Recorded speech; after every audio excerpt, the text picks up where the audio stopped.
La terminal del sur.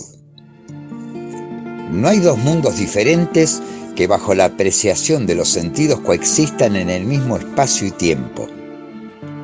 Pero es sabido que cada día, cada instante, en cada lugar de contingente ocurrencia de nuestras vidas, habitamos mundos sucesivos que portan la incesante singularidad de ser iguales. Todo comenzó inmerso en la sinrazón de lo cotidiano. Fui a visitar a Sergio a su casa de la calle Ambrosetti, después de muchos meses de no hacerlo. Me recibió con esa sobreexcitación característica en él, propia no solo de su alegría por mi llegada, sino también de la procuración de que me enterara de ella. Y adujo las razones por las cuales no había podido visitar a Atalaya últimamente. Su casa era antigua y oscura, y tal espíritu había logrado sobrevivir y emerger victorioso al cabo de 1000 refacciones condescendientes con la modernidad. Estaba con sus sobrinos, con los cuales me había sido dable compartir tenis, fútbol y ajedrez monosilábicos en los tiempos del placer en la transferencia. Luego de las bromas acostumbradas decidimos una pizza en Guerrín para el mediodía. En eso estábamos cuando el celular de Sergio irradió ese sonido imperativo que suele escucharse cuando alguien o una situación nos necesita.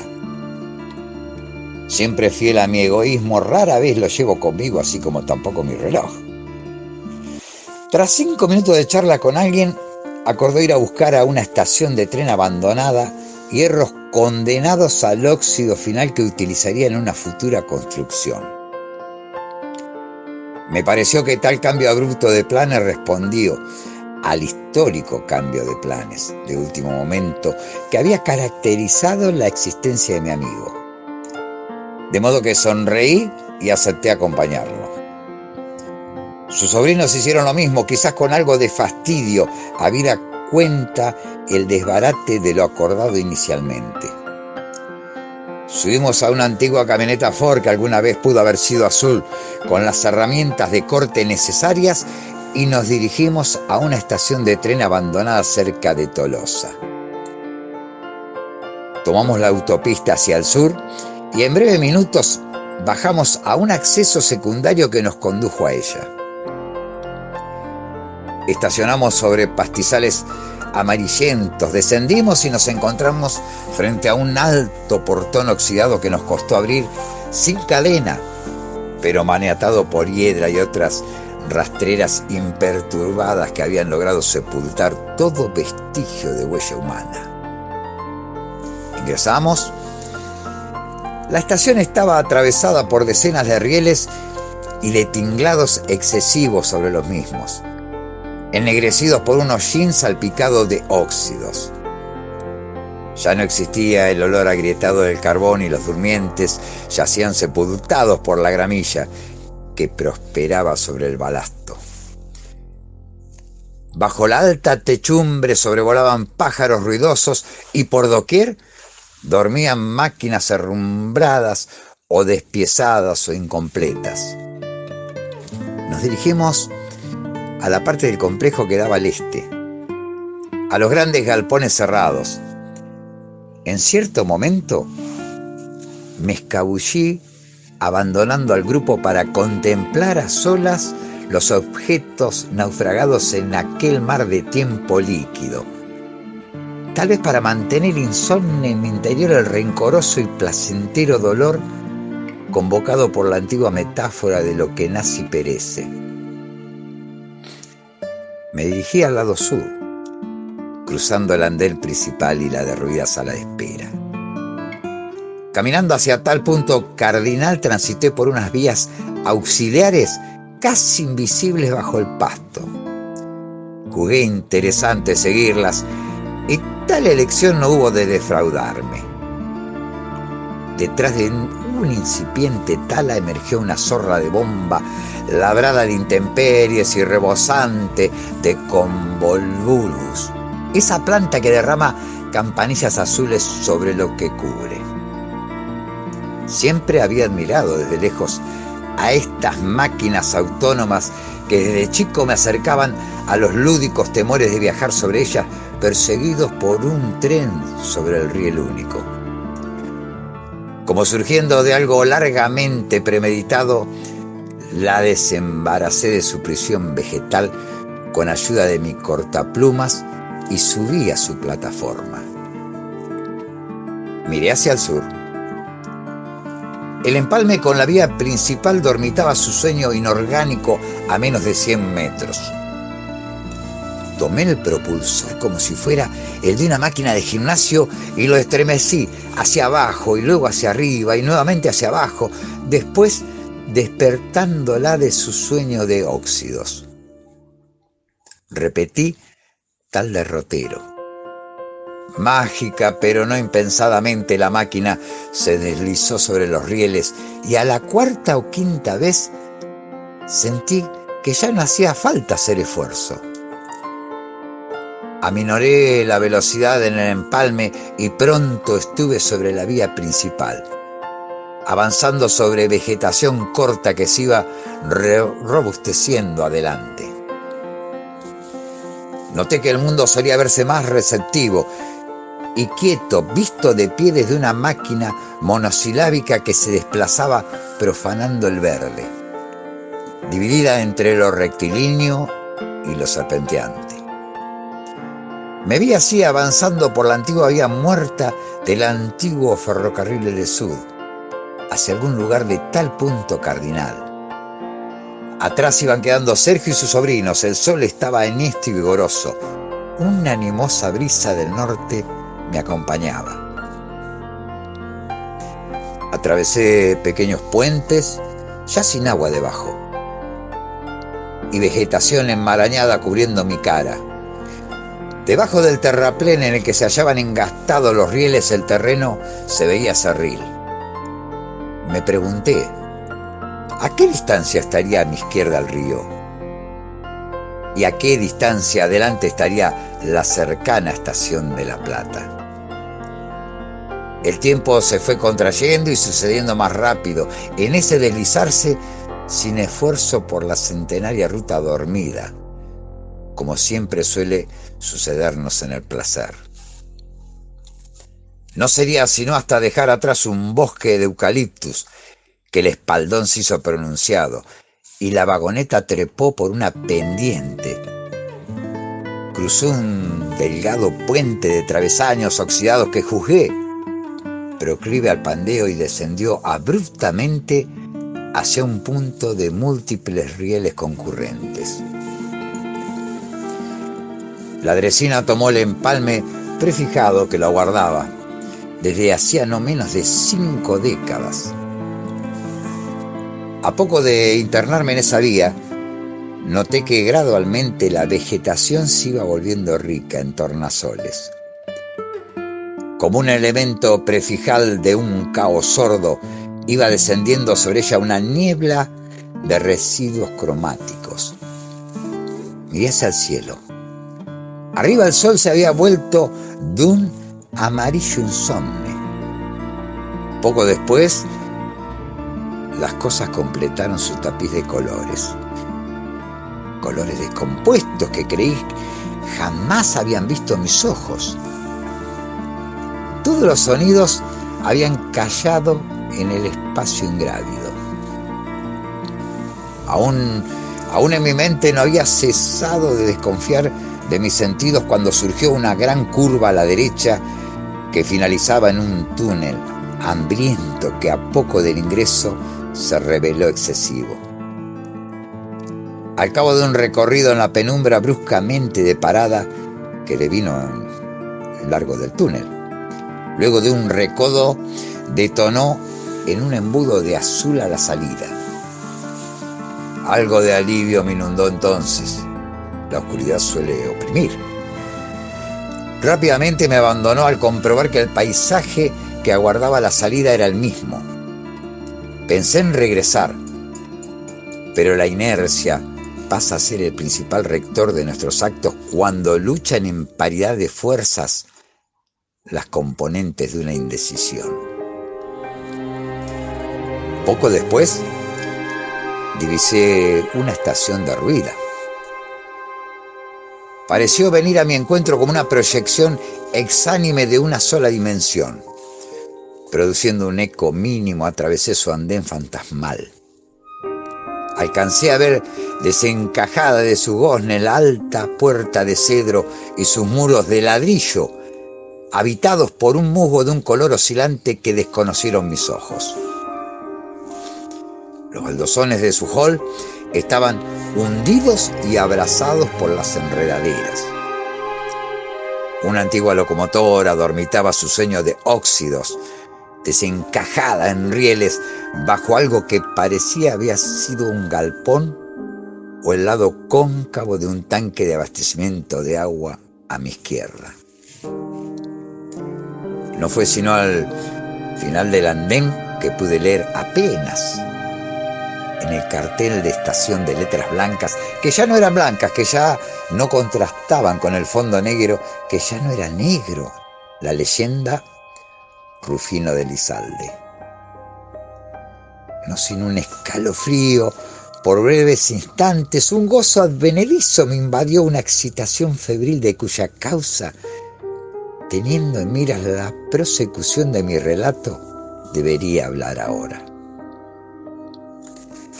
La suerte dictó mi nacimiento en un puñado de manzanas conocido como Atalaya, un pueblo costero dividido por un arroyo con más auroras que atardeceres para los pescadores que vivían en él. Crecí y a poco de erguirme sobre el suelo, el río, el campo y el tren agotaron mi amor sobre las cosas. Y era el tren. 4 veces por día el intruso emergido de un mundo diverso de olores de cajas nuevas y abuso de luces de neón, quien enhebraba casi todas las cosas de los vidas de los hombres del lugar. Un inconcebiblemente aciago día dejó de venir y solo entonces se supo que al verlo perderse por última vez detrás de las arboledas del fondo del paisaje, restituyendo para siempre los restantes puntos cardinales, habrían de apagarse todas las consuetudinarias formas de temor de que ello ocurriera sin la preparación necesaria para volver habitual el olvido. El pueblo fue cayendo en una metáfora de muerte que alcanzó a todos los pasados. Desde entonces, mi espera por el tren, desde la fantasmal espera de las estaciones abandonadas a la intemperie del tiempo del ferrocarril del sur, no dejó de acompañarme, menos esperanzadora o urgente que otras esperas cotidianas, pero más fiel. ¿Cómo no sentir júbilo y dolor ante el reencuentro con la estación Elizalde, una de las 10 estaciones que enhebraba el recorrido Atalaya-La Plata? Las vías abandonadas me conducían entonces a Atalaya, mi pueblo, la terminal sur. La emoción me estremeció ante tal descubrimiento. Muchos años atrás, cuando la incertidumbre doblegó el temor, me fui a Buenos Aires dejando atrás las comunes circunstancias de las partidas. Solo mi madre quedó en la casa de la calle cortada por el arroyo, indeciso, mesurando el tiempo que le restaba a su vida, a la espera de aquellos fines de semana en que la visitaba. Ahora, como una dádiva que la suerte ofrece a un virginal deseo, lo decidí en ese instante. Ingresaría al caserío de mis orígenes por la ruta agraviada por la intemperie de más de medio siglo trazada por el tren. Acallé 1000 preguntas y con mayor energía agité la bomba de la zorra. Atrás quedó un puente para peatones, una calle adoquinada y casas deshabitadas de techos bajos. Pronto apareció Arana, con sus muros de ladrillo desteñidos, y al rato Ignacio Correas. Después de un tramo algo más largo, Bartolomé Babio, y más allá aún un punto extraviado en medio del campo. la estación de Arditi. Todas las estaciones parecían iguales y el paisaje colindante se estremecía de azules verdosos bajo aquel sol de grafito amarillo. La desolación era inclemente. Reparé en que no había logrado oír siquiera un pájaro. Había llegado pues a Arditi, detuve la zorra y bajé en lo que quedaba de su andén. Solo eran ruinas en mitad del campo. Arquitectura elegíaca. Quise arrancar infructuosamente de una pared derruida un reloj circular de bronce detenido en las 3. Al menos resulta fiel 2 veces al día, pensé. Un candado desarticulado por el óxido custodiaba el acceso a la sala de espera. Su arco se dio fácilmente y accedí en medio de una varada de olor a humedades prehistóricas a una sala de espera de piso de maderas que crujían bajo mis pies. Pude ver atravesada por el conjuro de penumbras diversas, la ventanilla enrejada de los boletos detenido en la incolora espera. Me agitaba una inquietud creciente que no lograba vaporizar y cuyos orígenes atribuí más al sentirme en medio de aquella devastadora soledad que a presentimientos destilados por mi afición a las películas inquietantes o de horror. En un rincón me aguardaba una escultura en cerámica azul, de poco más de 1 metro de altura, que al ser llevada a la luz supe que representaba un galgo inglés sentado sobre sus cuartos traseros. Era tal la fidelidad de las formas prisioneras que me detuve a mirarla abstraído. Saqué mi pañuelo, la libré de polvo y la subí al hancar. En un baldosón que alguna vez fue retinto parecía latir una leyenda cuya parte final no podía leerse: Ferrocarril Oeste de Buenos Aires, mayo 15. Salí de la estación hacia el poblado atravesando lo que alguna vez fue un portón y encontré pastizales y casas abandonadas. Regresé a la Zorra, reinicié el bombeo y Arditi también fue quedando atrás.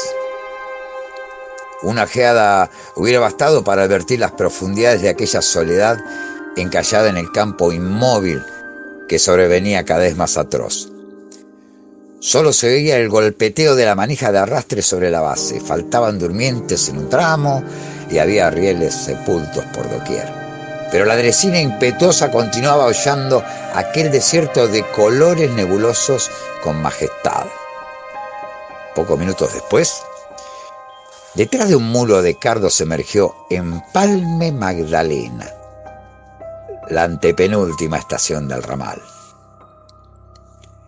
La crucé apenas mirando de reojo, sus ventanas de vidrios rotos, atento al cruce con la ruta 11, donde me detuve. Al este estaba Atalaya y al oeste Magdalena. Pero no había automotores, ni gente, ni movimiento alguno que develara el silencio y la quietud. A mi derecha, un antiguo almacén cerrado exhibía telarañas en sus puertas. La caseta del guardabarrera, que creí recordar desterrada del paisaje hacia 1990, se erizaba al costado de la vía. La señal dormía en lo alto, un sueño inorgánico detenida en el permiso de avance. Puse en marcha la bomba y la Zorra se deslizó por el ramal que moriría en Atalaya, evitando el que conducía a Magdalena.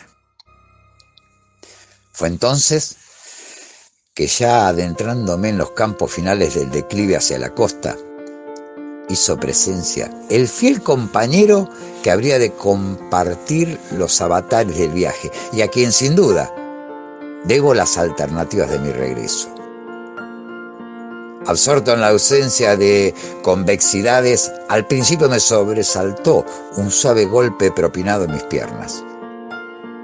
Cuando liberé de mi mirada al paisaje que se iba adentrando en Sueces y Seibos, vi junto a mis pies, sentado salido de algún pastizal y catapultado inadvertidamente al hancar, a un largo y musculoso galgo gris de ojos amarillos.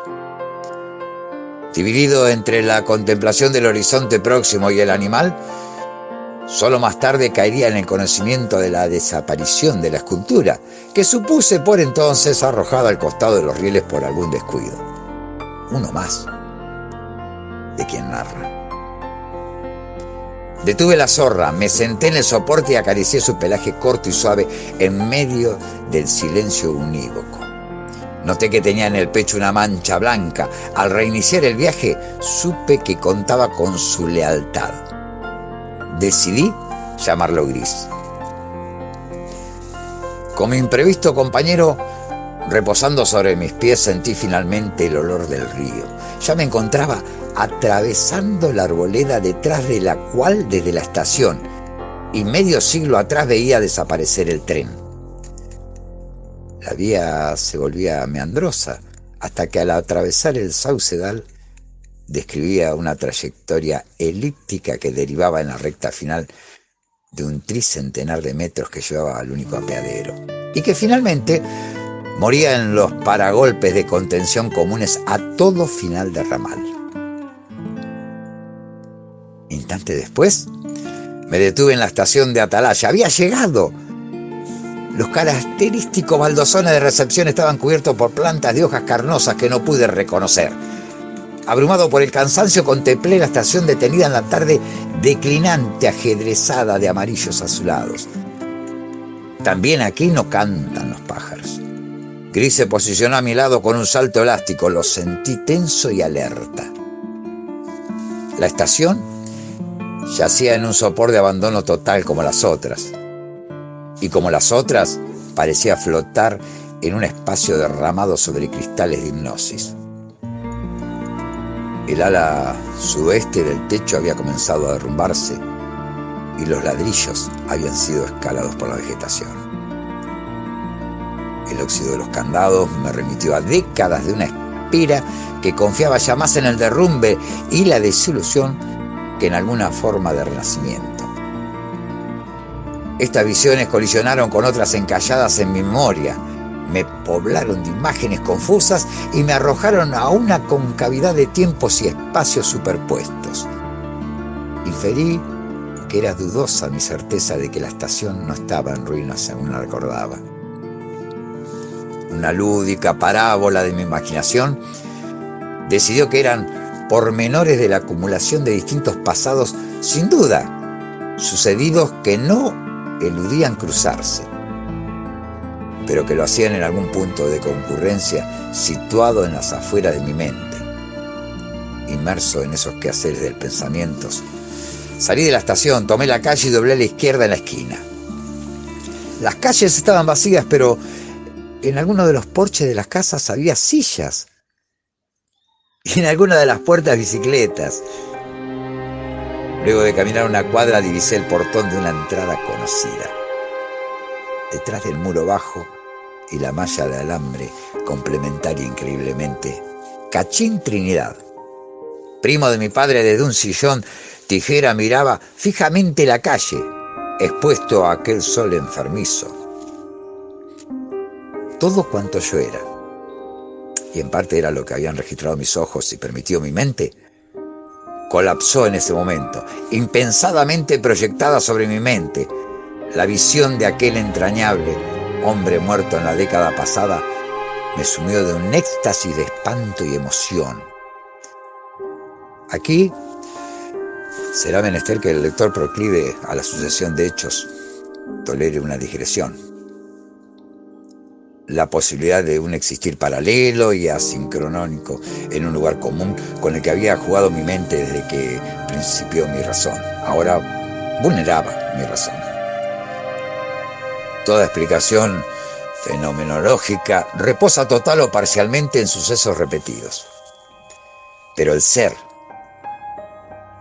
el no ser inevitable y secuencial y el nuevamente ser carecía de pertenencia a toda posibilidad newtoniana. Nada de lo que muere vuelve a tomar la misma forma. Balbuceé parafraseando a cierto autor cuyo nombre aún no he logrado recordar. Me dirigí hacia el portón cruzando la calle de Conchilla, amenazada por la gramilla, pero el hombre sin mirarme se puso de pie.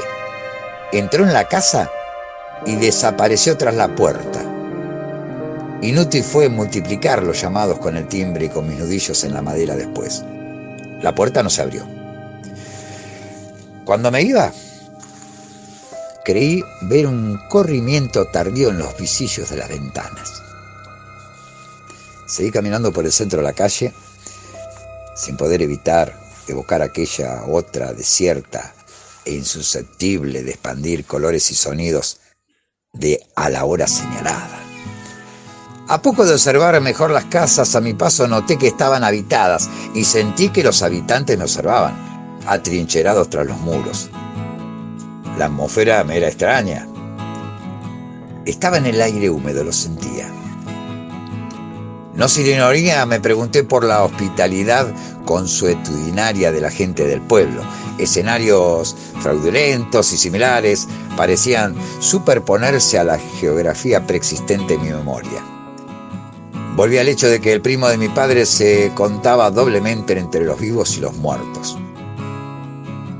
Comencé a acuñar la aliviadora idea de que me encontraba dentro de un sueño. Cuando la Conchilla se agotó, crucé la calle principal sin ver un solo automotor. El asfalto estaba reseco y agrietado. En la esquina del antiguo almacén de Alba estaba cerrado y sus ventanas protegidas por maderas grises. Hacía demasiado calor para tanta proximidad en el río. Los frenos parecían impacientarse a la vera del sendero. El galgo no se despegaba de mis piernas. Doblé a la derecha y luego a la izquierda, en la esquina de la sala de primeros auxilios, cuyas paredes recordaba rosadas, pero que bajo el halo amarillento fingían un anaranjado suave. Y puse pies en dirección a mi casa. 1000 preguntas mutaron en ansiedades. Mi padre también había muerto en la década pasada. Traté de omitir la esperanza en un reencuentro que vulnerara las causas y efectos habituales, pero fue inútil. Cuando aceleré el paso y levanté la vista, tales elucubraciones se estrellaron en la selva fluvial de camalotes, sauces, juncos y enredaderas de hojas tiernas que, inverosímilmente, irrazonablemente, había invadido generosamente el tramo final de la calle. El portón de la cancha de fútbol, en el cual remataba la calle, debía rematar la calle, había desaparecido. Con él también había sido devorada la 50 de metros a la derecha que llevaba a mi casa y mi casa. Mis sentidos espejaron un pantano de tupida vegetación que había avanzado más de 2 cuadras sobre la geografía prevista, sepultando y dejando atrás portón, calles y casas, conformando un muro de improbable pesadilla que no había consentido en su avance la formación de asimetrías y salientes.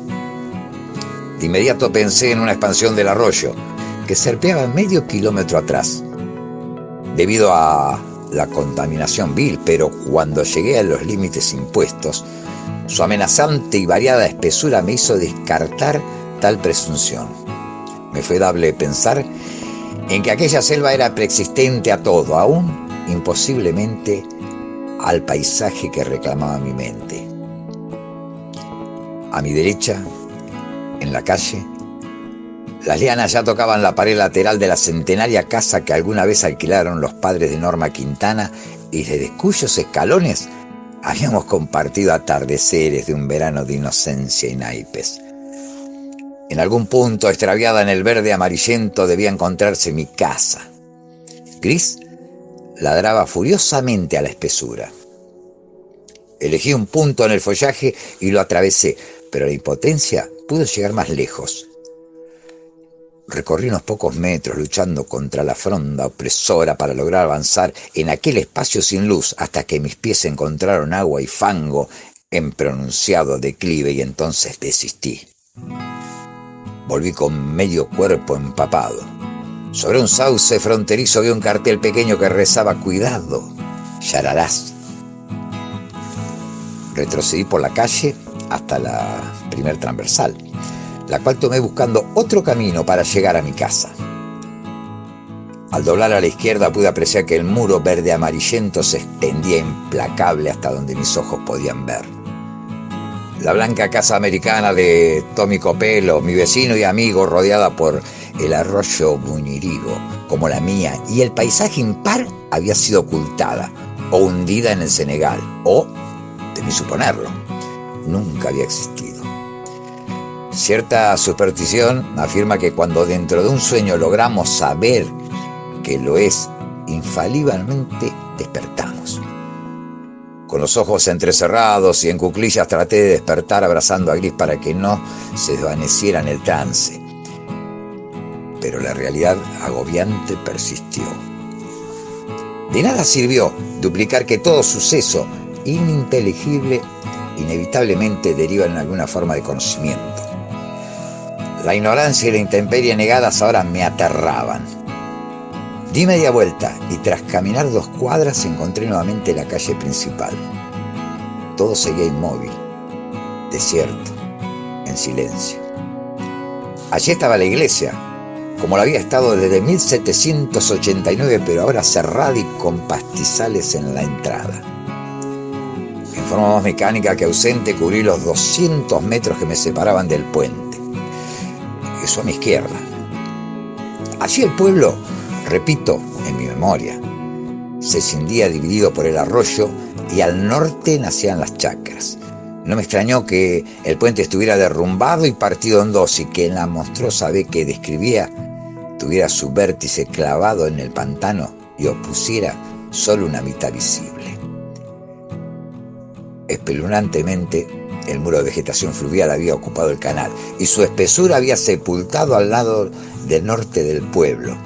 Inferí que continuaría desplazándose por la cuenca del arroyo hasta llegar al río, 1 kilómetro adelante. También que aquella fronda singular probablemente se extendía desde su límite y hacia el norte, cubriendo todo aquello que quedaba del mundo en el sentido de tal punto cardinal. Volvió a conmoverme su inanimidad, su lujuria exámine, su acechaza saliente. Nuevamente escuché el ladrido del galgo que entraba en frenesí ante el pantano. Abstraído en la tarea de cerrar puertas que aleatoriamente abría mi imaginación y que conducían a lugares más o menos angustiantes, caminando por la plazoleta reparé en que no había visto siquiera una flor desde mi descenso de la zorra y que la flora excluía toda planta que no fuera de agua. Una mirada en derredor deparaba la visión de colas de gato, de lirios y palmas de pantano, de arrahués y de jacintos de agua en la base de las paredes de las casas y los canteros, en tanto que fresnos, sauces y ceibos oblicuaban la monotonía alternando entre sí. En las veredas derramaban su amarillo lacio plantas trepadoras que desconocía. Solo algo me serenaba, si bien por razones más abstrusas que inextricables, esta atalaya improbable no solo difería de la otra, sino que tal vez no lo era. Sabía que la dresina me aguardaría en la estación para propiciar mi regreso cuando el temor se volviera irreverente. Supuse la irreversibilidad menos probable en este caso. Desandando el camino trazado en mi viaje de ida, era factible que regresara a Tolosa, restituyéndome a las condiciones habituales de mis días habituales. Como en un sueño que naufragan imágenes atemorizantes y es menester y únicamente necesario despertar para extinguirlas.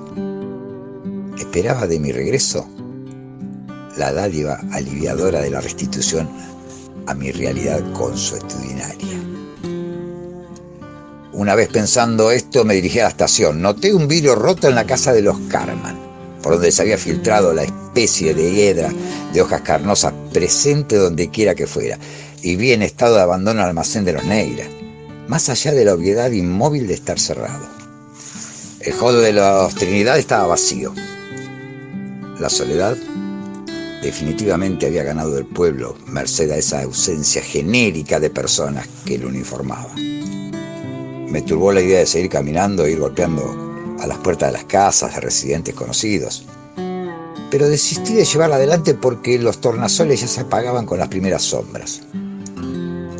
En unos instantes estuve en el andén de la estación. Curiosamente, a la caída del sol la temperatura iba en aumento. Subido a la zorra y con alivio iba a ponerme en marcha cuando en el vistazo de despedida divisé frente a la estación la casa de los Sacristán, con su techumbre de pizarra y su aljibe que recordaba blanco pero que ya no lo era. Con tácito reproche supe que mi primer impulso al llegar no fue otro que el olvido de esa casa, acaso porque en ella transcurrió la parte de mi infancia que demoró el conocimiento de la muerte. Los Sacristán eran 3 jubilados españoles, 2 de Castilla, Marcelino y doña Carmen, su hermana, y otro de Galicia, don Serapio, esposo de Carmen. Con ellos conocí el juego de canasta, el del ludo, el de la oca y las damas, el pollo a la portuguesa y el flamenco aguardentoso. También el juego de tejos, el del sapo y los acentos diversos. El adelanto tecnológico de entonces no les era ajeno. Tenían uno de los pocos televisores que había en el pueblo y en él todas las tardes se podía ver El hombre del rifle y El llanero solitario, aunque no tan solitario por el fiel toro. A mi manera, yo era una especie de fruto tardío que el exterior vertiginoso había acercado a sus serenas vidas para inficionarlas de tumulto y asombro. Cuando crecí, lo fui abandonando, mucho antes de saber que la vida era una sucesión no infinita de impacientes divergencias. Luego imprecisamente fueron muriendo y la casa quedó en manos de sobrinos. Mis pensamientos dejaron de fluir. Doña Carmen acababa de salir de la cocina y se había puesto a descolgar ropa de la soga para evitar las humedades de la noche sobreviniente. Salté el ancar, crucé las vías, el tramo de pasto y el alambrado sin púas, aparte el portoncito de madera, y me detuve a su lado. Había alegría en sus ojos verdes. La recordaba algo más opulenta, pero reconocí su voz nasal demorada en la suavidad de las heces. «Hola, Claudio. Hombre, ya está cayendo el rocío. Métete adentro que vas a enfermarte. Hay una humedad que moja. Marcelino está en la cocina». «Doña Carmen. Doña Carmen», balbuceé. «Métete adentro», insistió mientras trataba de acariciar a Gris sin conseguirlo. Me besaba la mejilla y quitaba los broches del tendedero. «Y límpiale las patas a tu perro antes de entrar a la cocina». Obedecí. Noté que Gris le mostraba los dientes y gruñía. Pensé que para ser galgo tenía el carácter demasiado irreverente. Caminamos por la cerámica lateral de la casa hasta llegar al fondo. Allí giramos a la izquierda, subimos 3 escalones, abrí la puerta detrás del mosquitero y entramos a la cocina desprovista de olores donde no había nadie. Voces familiares provenían del living. Atravesamos la segunda puerta y a la gran mesa de roble que presidía el recinto vi sentados a don Serapio y Marcelino, enfrentados en un juego de cartas que presumí era chinchón. Serapio era un viejo de cuerpo pequeño que había hecho del buen humor y la broma un asunto cotidiano. Marcelino, de buena presencia y estatura, atravesaba la medianía entre los 60 y los 70 y era grave, amable y reflexivo. Los acentos respectivos no enturbiaban la presunción inmediata sobre la región peninsular a la que pertenecían. Serapio me saludó entusiasta, agregando que estaba derrotando al castellano. Marcelino también lo hizo amablemente y sin efusividades. Le pregunté sin más pormenor por el muro vegetal que impedía el regreso a mi casa, por la proliferación de las plantas de pantano, por la ausencia de flores, por el cromatismo árido, por las calles solitarias y el puente abandonado y roto, reservando para más adelante aquellas preguntas destinadas al arbitrio de la metafísica o al de la realidad que se acepta a partir del descrédito propinado a los sentidos. Más interesado en el juego que por mi ansiedad de respuesta dieron en caer en una conjura de respuestas evasivas que derivaban en la afirmación. embosada de que eso no estaba sucediendo. Me impacienté y suspiré con fastidio. «Deja la pelota en el tejado hasta mañana», dijo Marcelino. «Mañana recorreremos junto al pueblo y podrás mostrarme esas cuestiones». «Sí», dijo Serapio, «ya te pareces al Quijote por estar leyendo tanto. Por suerte en el pueblo no hay molinos». Decidí habitar un espacio vedado a la cordura y serenarme. Mi casa y mi madre habían desaparecido y el pueblo lucía hostil. Doña Carmen, Marcelino y Serapio habían regresado de la muerte y parecían haberme visto ayer o hacía muy poco. Según parecía señalarlo el tibio saludo y las formas ajenas al sobresalto ante mi llegada. Miré a través del ventanal y vi que la noche ya desdibujaba mi zorra y la estación. Comenzaban a encenderse las luces de la calle. Me fue inevitable pensar en algunas páginas salvajemente inquietantes de Bradbury y de Lem, referidas a una otredad susceptible de despejar la mente y de volver tangible y material ese reflejo, pero decidí esperanzarme en la teoría del sueño dentro del sueño, para no condescender a sentimientos de desesperación y horror. «Siéntate, hombre», oí la voz calma de Marcelino. «¿Qué haces ahí parado? Ponte a jugar con nosotros. Serapio está invencible hoy». «Siempre lo estoy», dijo Serapio mirándome. «Vaya que ese hoy es malicioso. Tienes cana de dry en la ladera, demasiado fría para tu gusto, pero te retrasaste. Empecemos otra contigo». Gris se había retirado al rincón más alejado en estado de alerta, erizado los pelos de su lomo, la mirada fija en los españoles y el hocico alto. Le abrí la puerta de la cocina y salí afuera, donde se echó a esperarme. Tomé la gaseosa de una ladera, atiborrada de agua y carne, y ejecuté aquel dejar fluir las cosas preconcebido hace un instante, esperando ese primer despertar necesario al segundo.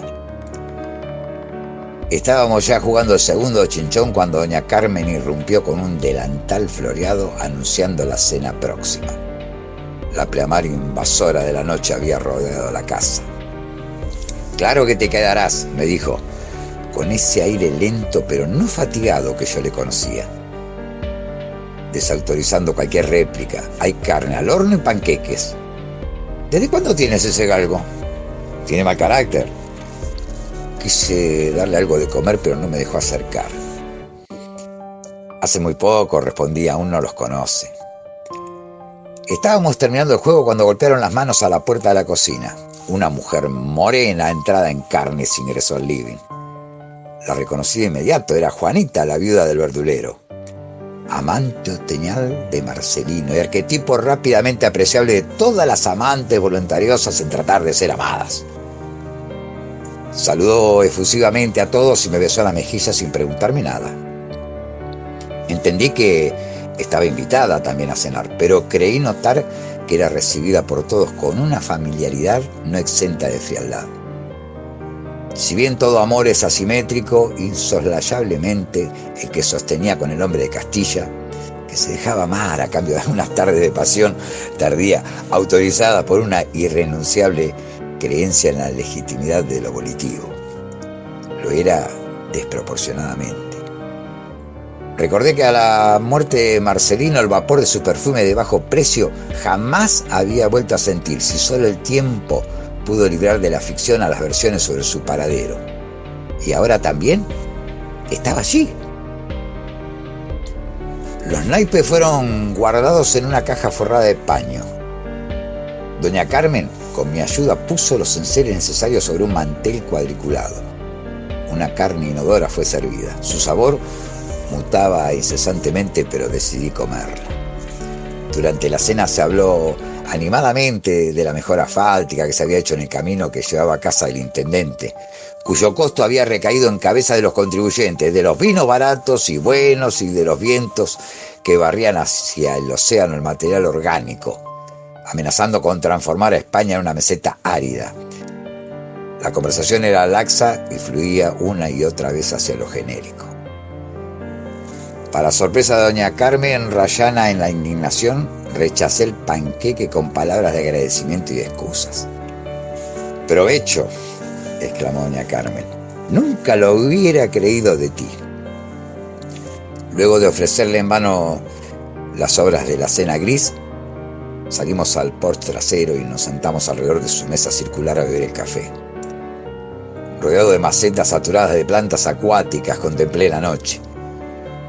Los fondos de la casa de los sacristán daba a las inmediaciones del río, el cual estaba a unos 300 metros detrás de un campo de tierras arenosas bajas ocupadas por saucedanes. Me extrañó no encontrar en el cielo abierto vestigio de la luna y tampoco de las estrellas. Un calor húmedo, intenso, me sofocaba, y una niebla como nunca recordaba haber visto remontaba el horizonte desplegándose desde el río. De pronto, al fin oí el primer sonido emanado por la naturaleza desde el comienzo de mi travesía. Proyectado sobre el silencio, un ensordecedor coro de batracios, cuyas tonalidades no creía no reconocer. Brotó abruptamente en un estallido y atravesó la bruma desde los pajonales de la costa. Bajo el débil farol, al final del terreno, el galgo había entrado en frenesí y ladraba a los pastizales sin introducirse en ellos.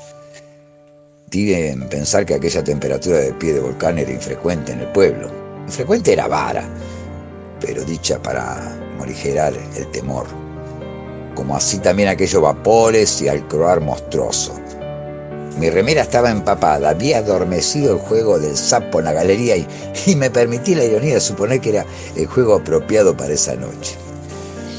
«Si te quedás, mañana por la mañana darás la revancha», dijo Marcelino, a quien creía abstraído en la penumbra, exhalando el humo de su cigarrillo. «Estoy a punto de irme», le contesté con una seguridad impermeable a mi propia duda. Muchas veces había cenado tarde con ellos y una vez avisado a mis padres me había quedado a dormir en el cuarto de los amores de Juanita y Marcelino, alejado de los demás cuartos, el cual normalmente estaba vacío. Pero esta vez necesitaba irme. La zorra me aguardaba en la estación desvencijada para llevarme nuevamente a esa realidad construida lentamente y abandonada al mediodía que inesperadamente había desembocado en esta. La cruel ansiedad cesaría solo cuando principiara el despertar. «Sí», intervino doña Carmen, «tu madre te estará esperando, pero quédate un rato más si quieres. Mañana regresas». Creí advertir en ella una seña casi imperceptible a Serapio, quien entró a la casa. Antes de que regresara a sentarse nuevamente, el concierto de Aranjuez brotó del vinilo y acarició la noche. La música nos privó de las palabras triviales hasta el último acorde. Sentí que la belleza me propiciaba una suerte de tregua que me aislaba de la implacable reflexión. Marcelino sacó una botella de Jerez de un mueble de caña a la entrada de la cocina, trajo 3 vasos y llenó el de doña Carmen, el de Juanita y el propio. Lo paladearon junto a la melodía. A mí me destinaron el refresco de moras. Al apagarse la última nota, un silencio estridente flotó sobre nosotros. El extraño coro de batracios había callado. Gris vino a refugiarse entre mis piernas y de pronto, sin que mediara trueno o relámpago alguno, una lluvia del diluvio del fin del mundo cayó sobre Atalaya. Era tal la intensidad desorbitada de su caída que la copa de los sauces más cercanos parecía aplastarse bajo los golpes del agua. Corrimos a la cocina, doña Carmen trajo toallas y puso un felpudo grande a la entrada del living. «Ahora te quedás», me dijo sin cierta sonrisa irónica que pensé que era en realidad dirigida a Juanita y referida a la extinción de sus posibilidades de compartir con Marcelino el único cuarto contiguo al baño y que posibilitaba el aislamiento. Su relación con la opulenta viuda siempre había sido pródiga en inarmonías y tolerancia. «El cuarto ya está preparado, acuéstate cuando quieras», agregó. «Hasta mañana, hijo», me dijo Serapio, saludando a todos mientras se internaba en el pasillo hacia su habitación. Doña Carmen se despidió apretando mi mano y entendí que debía ir a mi habitación del noroeste y dejar a Marcelino y Juanita solos. Ya despejado el living, en algún momento que por lo lateral permanece borroso, saqué con mi toalla el lomo y las patas del galgo y lo llevé secretamente a mi pieza. Mi habitación era la de siempre. Este siempre tajante debería ser considerado un descriptor que de forma voluntarista cree en la fidelidad de mi memoria. Paredes celestes, cama de plaza y media, placar de roble, gran ventana con mosquiteros sin reja a la calle y alfombra rosada. Preso del cansancio me saqué la remera y me extendí en la cama. Gris subió a mi lado y lo dejé. Apoyó su hocico en mi pecho y su cabeza buscó mi mano. Inevitablemente en el remanso de los sentidos volvieron a acecharme formas de oscuras de inquietud y de íntimos terrores. ¿No era por ir acaso dejar librado a un doble despertar hipotético la evaporación de aquella realidad incongruente y descontinua que aceptaban mis sentidos? ¿Dónde estaba realmente? ¿En una argamasa de plasma temporal? ¿Cómo me veían realmente ellos? Estaba materialmente acostado en esa cama y la cama era aquella cama. Me encontraba sobre ella en casa de los queridos Sacristán, a metros de la Dresina. Me pregunté si no corría hacia ella por curiosidad o porque indolentemente suponía que al conciliar el sueño despertaría.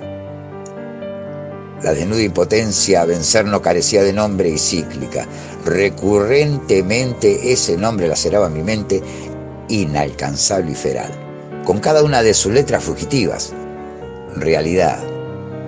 ¿Cuál era su paradero? Mis cavilaciones fueron interrumpidas por fragmentos que se volvieron apenas audibles de la conversación que en voz baja sostenían Marcelino y su amante. Finalmente, oí movimientos.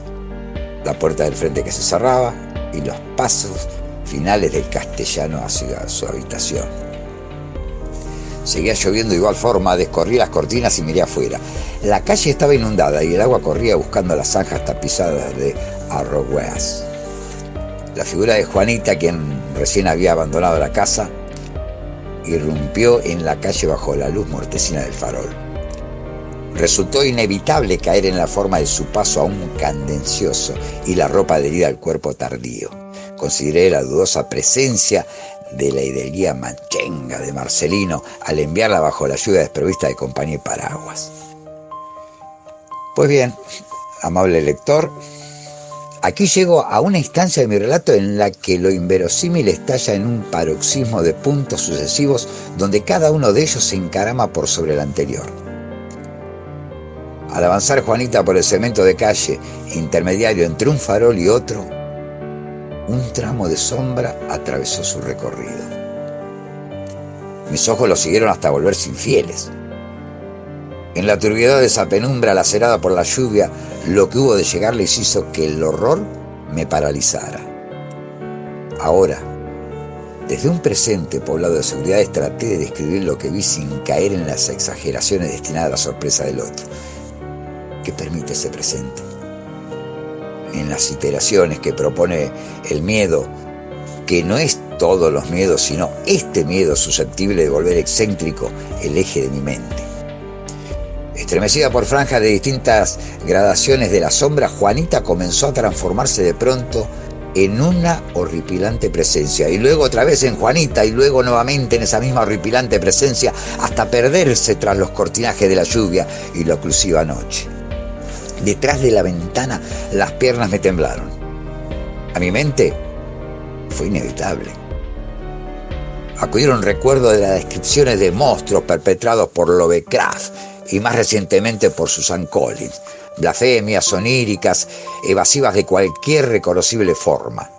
Se sabe que toda visión aterrorizante, además de enrostrarnos cualidades estéticas repugnantes o atroces, para hacerlo deben dar con nuestros miedos más íntimos y subyugarlos.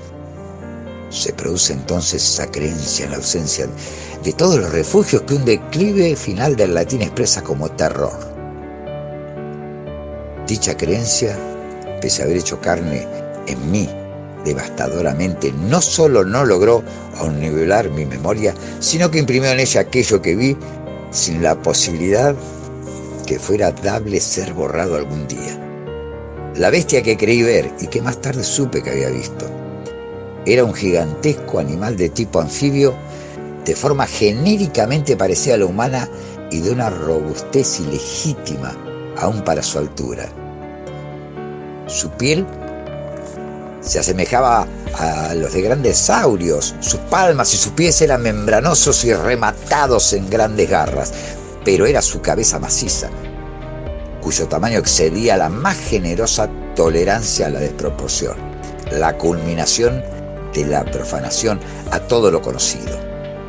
Grandes mandíbulas y más arriba pliegues de piel colgante que debatían la prevalencia de la forma del hocico o la branquia. No pude ver sus ojos, pero los vería, ni su boca.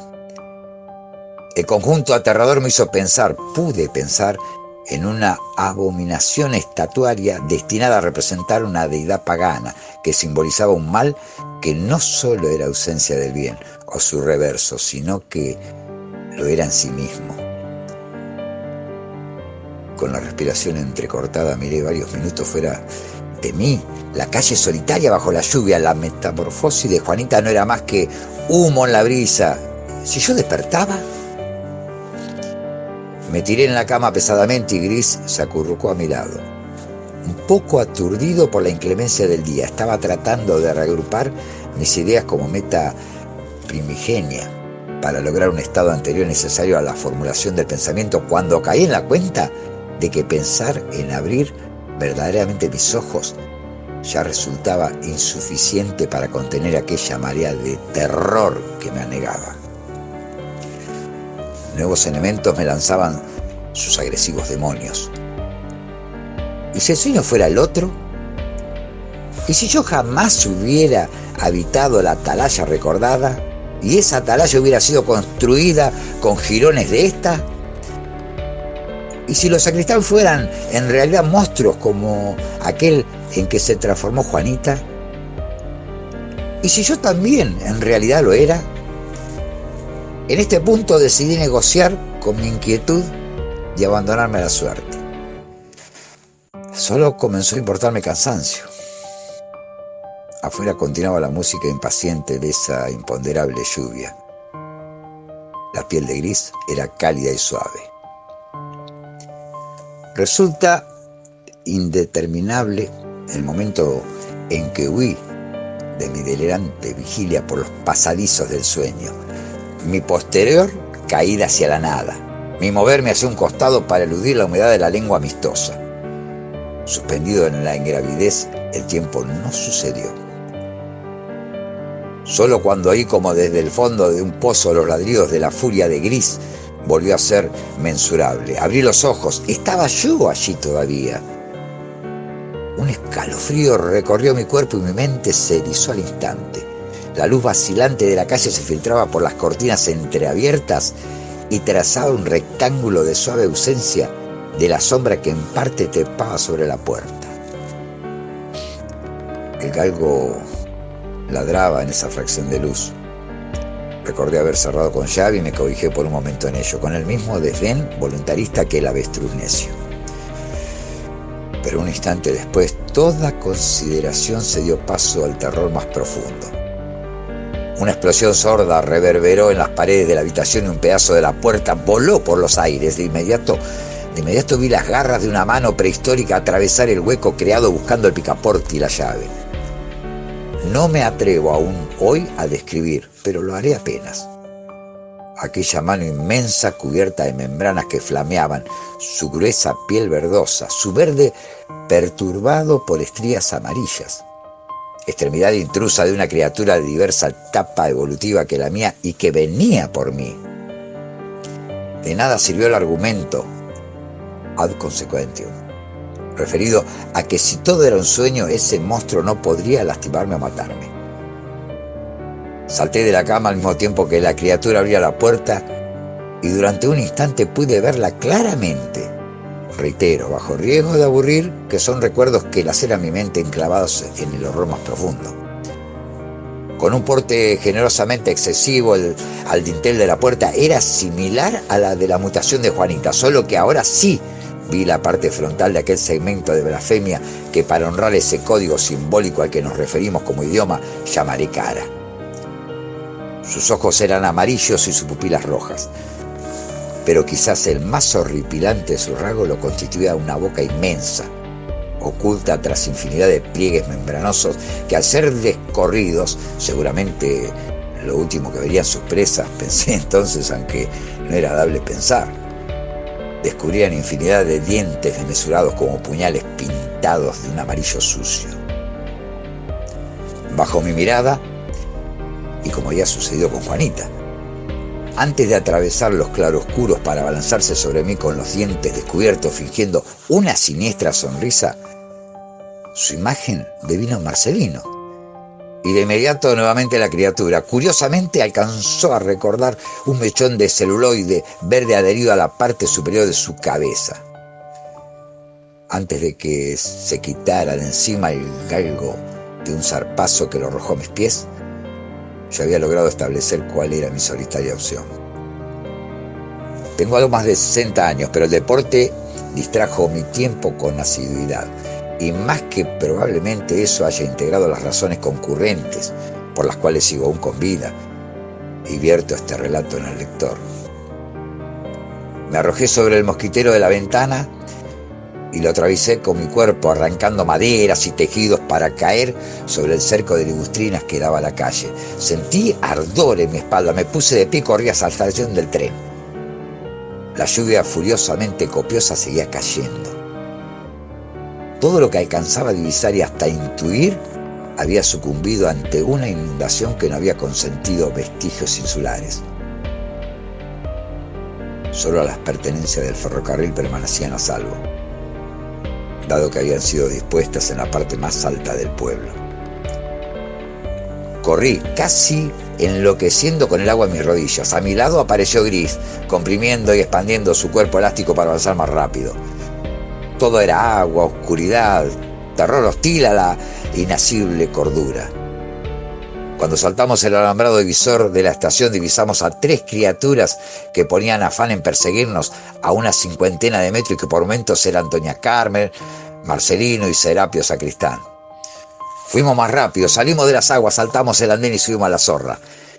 Encontré fuerzas en mi desesperación para agitar la bomba y ponerla en marcha con inusual aceleración.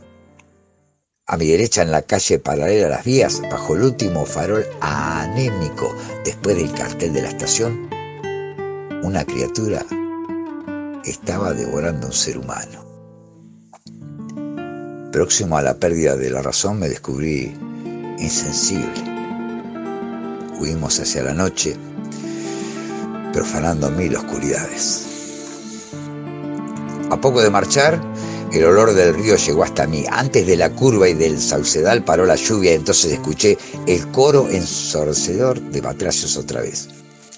El río desbordado había recorrido medio kilómetro y, habiendo llegado hasta las márgenes de la vía, amenazaba cubrirla. Con horror, temiendo que alguna circunstancia mecánica detuviera mi ancar, miré hacia mi izquierda y vi las formas de decenas de criaturas que comenzaban a emerger del agua para acercarse a la dresina, que a la vez alcanzaba el punto donde la vía se curva para tomar la recta que pondría a la costa a mis espaldas. Atravesé ese punto, no miré atrás, me dirigí ahora a las tierras altas de Empalme Magdalena. Trataba de no pensar. Los tornasoles áureos se encendieron al llegar a Babio con el amanecer. Miré a Gris, firme y ya sereno entre mis piernas. Noté que un hilo de sangre seca nacía de su hocico desgarrado. Arranqué un jirón de mi remera y lo limpié con cuidado. Recordé el zarpazo y la abnegada valentía. Recordé que posiblemente no hubiera logrado sobrevivir sin él a mi lado. No quise preguntarme más nada sobre mi compañero. Lo abracé y me lamió la frente. Aminoré la marcha, sentí que ya nada me perseguía, pero no me detuve en ninguna estación. Bien pensar que la curiosidad necesita de la insistencia del temor para surgir plena y como una sed. y yo aún sentía en lo íntimo un temor limítrofe con la inquietud más atroz. ¿Podría yo regresar? ¿Sería irreversible el camino? Concluí que profesar la ignorancia al respecto mientras durara el viaje era en este caso no un acto de desdén hacia lo sucedido y lo sucesivo, sino un acto de muy conveniente cobardía. Sin embargo, aún perpetrando esta práctica omisiva, lo sucedido golpeaba las puertas de mi mente con ferocidad. Acudieron entonces a mí las charlas celebradas de Tom Copelo, mi vecino, con quien irresponsablemente llegamos a concluir que una teoría explicativa, aún en ausencia de toda prueba o sustentación racional, era mejor que ninguna. Acerca de mundos paralelos y simétricos de tiempos desfasados que coexisten sin percatarse de la presencia del otro debido a que sus partes vibran en forma diferente. Según esta teoría, la materia no sería otra cosa que vibración pura, y el paisaje de uno de estos mundos al otro se daría por alteraciones extraordinarias en dichas vibraciones que haría que se igualen, posibilitando así la intersección de ambos. Ello podría explicar, entre otras cosas, la misteriosa desaparición de algunas personas, los viajes en el tiempo y la prevalencia de la vocación lúdica en nuestras libres intervenciones. Otra vez, ya con el sol más alto, el paisaje tomó plenamente los colores descompuestos de la ida. El silencio y la ausencia de brisas gravitaba. Alivié alguna necesidad urgente con premura y alerta, sin descender de la zorra. El galgo olfateó los derredores de aquella vía en mitad del campo sin dar señales de inquietud. Las últimas estaciones comenzaron a sucederse. Sobrevino Arana y por último Rufino de Elizalde. Aquí mi corazón comenzó a latir fuertemente. No había átomo disperso de mi futuro que no reconociera servidumbre al momento que sobrevendría en un punto o en ninguno del prefijado incierto recorrido. Cansinamente, para mi sentir, la pronunciada curva que esperaba vino a mi encuentro. Luego sucedieron el interminable túnel y el bosque de eucaliptos. Los colores y sonidos regresaron entrecortadamente al principio, pero solo se volvieron nítidos y perduraron luego de la pendiente y el puente oxidado. La desmesura de un alivio inclaudicable desde entonces mora en mí. Solo al llegar a Tolosa me encontraba embriagado de lo que me rodeaba. Reparé en que Gris no estaba en la dresina sentado detrás de este narrador. Lo busqué sin encontrarlo hasta que la impotencia agotó mis posibilidades de no caer en lo que ya sabía. La escultura azul reapareció en el back de la zorra. Lo demás es previsible. El remis que me llevó a Callao y Santa Fe, el alivio de los demás al verme, las preguntas cuya respuesta aplacé indefinidamente, el inmediato viaje a Atalaya en mi automóvil y la alegría feroz al divisar la casa sobre la calle que interrumpía el arroyo. No he vuelto a pasar frente a la casa de los sacristanes. Me han dicho que la estación ha sido restaurada, convertida en estafeta postal y que han levantado las vías. Con paciencia y adhesivo recompuse el hocico dañado del galgo de la escultura y la llevé a mi cuarto. No he dejado de esperar que Gris vulnere a la cárcel de cerámica que lo aprisiona y en algún mañana del futuro su húmeda lengua me despierte.